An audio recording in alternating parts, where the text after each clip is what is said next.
it came with a big, big, big price. Bree Hartley, let me just start there because we've got Sophie Cunningham's sister and mother weighing in on the league, and Bria Hartley right here. This is Hartley right here coming she in. To slide over right there, and Hartley just kind of falls and she crushes in on the knee of Sophie right here. She went down hard. And that was it. That's like she tried Sophie to slide was over upset. The Indiana Fever required an extraordinary performance from Kelsey Mitchell during the latter portion of their contest to rescue Stephanie White from embarrassment. It took an additional period for Indiana to defeat what is arguably the league's weakest squad, a team now sitting at 6-27. The opposition controlled the game for 3 full quarters before the Fever managed to turn things around. The victory came at a significant cost due to Sophie Cunningham's injury. Bria Hartley became the center of controversy after a questionable play that resulted in Cunningham going down hard. The incident occurred when Hartley slid over and appeared to make contact with Cunningham's knee area, causing her to fall awkwardly. And that was it. That's like she tried Sophie to slide was over upset. right there, and Hartley just kind of falls And in right there, once again, into the knee. They had to pull out towels to sort of cover the situation up. Bria Hartley getting absolutely destroyed by everybody throughout this game after that dirty-ass incident. Right here, we got Sophie's sister, Lindsay, and her mom, Paula. At WNBA, maybe you should focus less on... Officials had to use towels to address the situation on the court. Hartley faced widespread criticism from fans and observers throughout the remainder of the game following what many viewed as a reckless play. Cunningham's family members expressed their frustration publicly. Her sister Lindsay and mother Paula directed their anger toward the WNBA organization, stating that the league should concentrate less on fining players for criticizing officiating and more on hiring referees capable of calling consistent games and protecting athletes. They called the situation pathetic while sending prayers for Sophie's recovery. Paula Cunningham specifically targeted Hartley, describing her as a troubled player who has encountered problems wherever she has played. Paula. At WNBA, maybe you should focus less on fining players for commenting on your poor officiating and more about hiring officials that are able to call a consistent game, protect your athletes. Pathetic. Praying for you, Sophie Cunningham. Yeah, officially, my 2 favorite players in this league that I really love to, particularly love to pull for, they're both out now. And it did not look good. No word on that, by the way. She characterized Hartley's style as aggressive and out of control, suggesting a pattern of problematic behavior. Marina Mabrey delivered an impressive 27-point performance for the opposition, but the main storyline centered around Mitchell's heroic effort that saved White from a devastating loss. Mitchell exploded for 38 points, with the majority of that production coming in the second half and overtime period. Chloe Bibby received only 7 minutes of playing time and missed both of her field goal attempts. During one sequence, Odyssey Sims appeared to deliberately ignore Bibby despite her being in a favorable position to receive the ball. Lexi Hall contributed a crucial 3-pointer that served as the decisive shot. It did not look good. No word on that, by the way. And Sophie's mother, Paula. Hartley is a disgruntled player having trouble everywhere she goes. She's playing mean and plays out of control.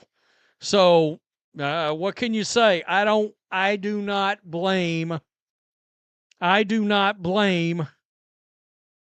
Sophie's mother and sister for being upset.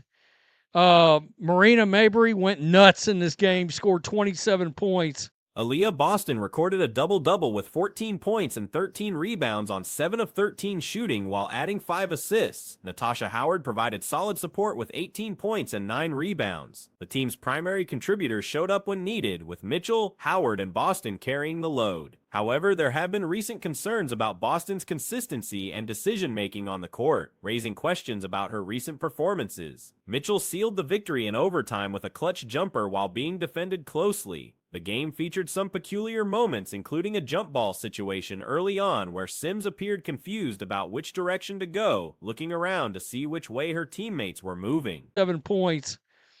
But the story is Kelsey Mitchell saving Stephanie White's ass. 38 points. 38 points in this game, almost entirely in the second half. Unbelievable. It really was unbelievable. Chloe Bibby got all of 7 minutes, was 0 of 2. Odyssey Sims. While many would argue that any victory counts as progress, this performance highlighted the team's ongoing struggles against inferior competition. The win helps keep their playoff aspirations alive, but requiring overtime to defeat such a weak opponent raises serious concerns about the team's current state. It took a career-high effort from Mitchell to overcome a squad that lacks the talent and depth of Indiana's roster. The injury situation with Cunningham adds another layer of concern, as initial observations suggest it could be a serious knee injury, possibly involving the ACL or kneecap displacement. Recent comments from White indicated hope that Caitlin Clark might return before season's end. However, given the team's current struggles and injury problems, there's legitimate question about whether Clark would risk further injury for a squad that appears unlikely to make a meaningful playoff run. Odyssey Sims had literally looked her off instead of throwing the ball to Chloe Bibby. I don't know what she was doing. Lexi Hull hit a big three that was the dagger at the end. Aaliyah Boston, 7 of 13, 14 points, 13 boards, a double-double there, added 5 assists. Natasha Howard, 18 points, 9 rebounds. So your big three, in this case, 2 of your big 3 showed up. The depth issues become more pronounced if Cunningham is sidelined for an extended period. The ideal rotation would include Clark, Cunningham, Howard, Boston, Mitchell, and Hall, though Hall has struggled offensively recently despite hitting the game-winning three-pointer and making crucial late-game rebounds. Her overall shooting performance has been inconsistent. This victory doesn't absolve White of criticism regarding her coaching decisions and team management. Even supporters who had previously defended her approach have begun questioning her effectiveness. The broader perspective shows losses to Dallas Wings and Washington Mystics, plus this near disaster against Connecticut, resulting in a 1-2 record over the last 3 games. Big 3, in this case, 2 of your big 3 showed up. Kelsey Mitchell, Natasha Howard. Aaliyah Boston, yeah, okay, she had a solid game. But there's times lately, I have to admit, there are times lately I'm questioning Aaliyah Boston. I'm not going to kid you. And man, she was one of my absolute favorite players before Caitlin Clark got hurt the second time. Kelsey Mitchell in overtime right here. Kelsey Mitchell matched up with the big. Mitchell. These should have been relatively straightforward victories given the opposition's talent level, but instead became difficult contests that exposed the team's current limitations. The win provides temporary relief but doesn't address the underlying issues that continue to plague the organization. The toll of this victory, particularly Cunningham's injury, may prove more costly than the 2 points gained in the standings. The team's championship aspirations continue to fade as injuries mount and performances against weaker opponents reveal significant gaps in execution and preparation. The discussion around Stephanie White's leadership deserves nuanced examination. White demonstrates solid tactical abilities in specific situations, showing competence when circumstances align favorably for the organization. Mitchell. Oh! Knocked down the big J right there. And that was 38 points right here. This sequence was strange. This was a jump ball at the beginning of the game, and Worcester, Mass. it was like Odyssey was like, I don't know which side I'm supposed to go to exactly. I don't know if I've ever. Really weird. Really weird. I mean, kind of looking around, seeing which way. Her performance hasn't been catastrophically poor throughout the campaign, and she shouldn't be labeled as fundamentally inadequate in high-pressure moments. Evidence from the Commissioner's Cup and Mercury contests suggests she possesses legitimate strategic capabilities. Her preparation for individual... They lose. Like, it's as simple as that. The Indiana Fever, when they don't get themselves up for the game, they lose. And that's scary. We're looking at Vanderbilt, Stephanie White. And by the way, like, do we not remember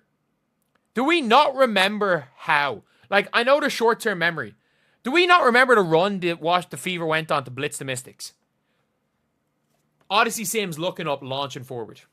They were running. The team's identity revolves around outworking opponents through sheer determination and hustle. When players fail to elevate their engagement level, losses follow predictably. This psychological fragility represents a significant concern moving forward. Recent footage demonstrates the squad's potential when firing on all cylinders. Their explosive run against Washington showcased everything positive about their approach. Constant movement, transition opportunities, and aggressive shot selection. Players operated with purpose, creating the flowing basketball that defines championship caliber teams.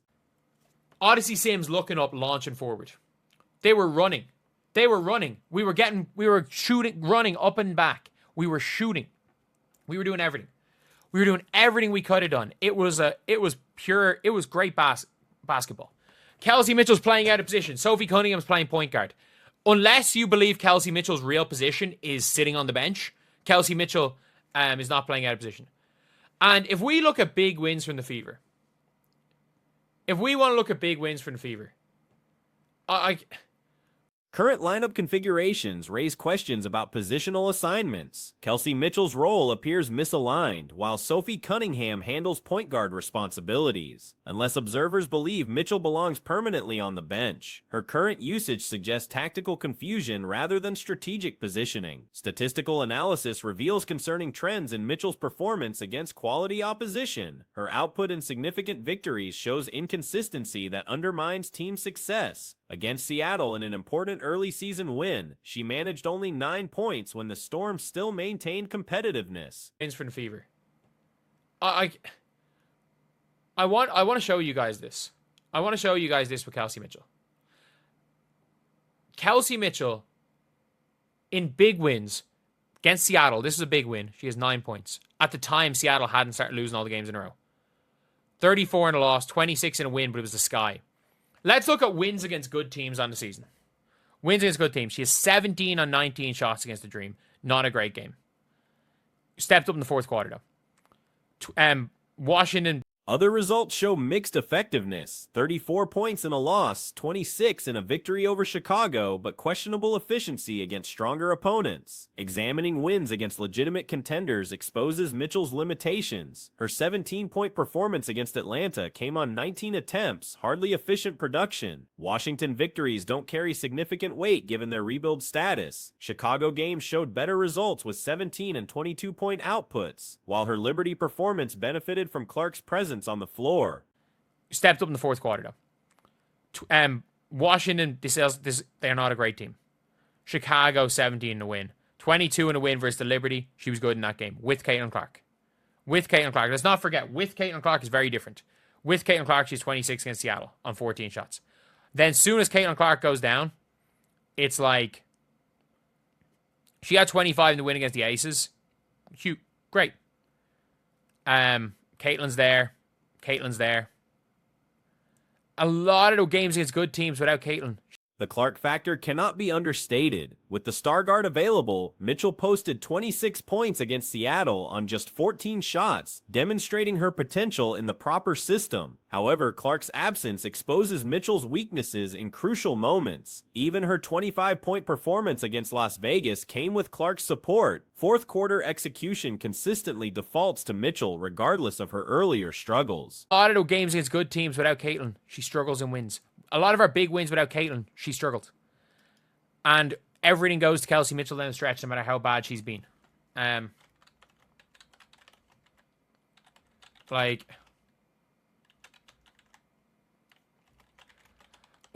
is...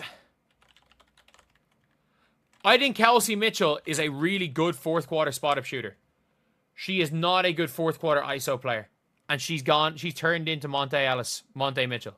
This approach transforms her into an isolation-heavy player, reminiscent of inefficient scorers who prioritize volume over team success. Two distinct versions of Mitchell exist: the effective complementary player and the problematic hero ball specialist. The notion that Mitchell should play freely according to her instincts represents flawed basketball philosophy. Her natural tendencies often lead to poor decision-making that undermines team objectives. This approach contradicts fundamental winning principles.